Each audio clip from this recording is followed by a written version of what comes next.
হ্যাঁ, আজকে হচ্ছে নৃসিংহ চতুর্দশী। জয় শ্রীরাম, হরে কৃষ্ণা। দোকান থেকে বাড়ি ফিরে আসলাম, তারপরে রেডি হয়ে বেরিয়ে গেলাম প্রভুদের বাড়িতে প্রোগ্রাম তাই। হাঁটতে হাঁটতে চলে আসলাম আমাদের পিছন পাড়াতে, বেশিখানিক দূর না। পৌঁছে গিয়ে মন্দিরে চলে গেলাম।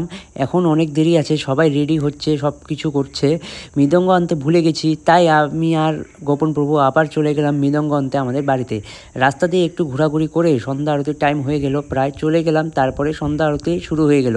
অনেক টাইম কীর্তন করলাম। কিছুদিন পর পর প্রোগ্রাম হলে বেশ আনন্দ হয়, সবাই একসঙ্গে কীর্তন নৃত্য করলে বেশ মজা হয়।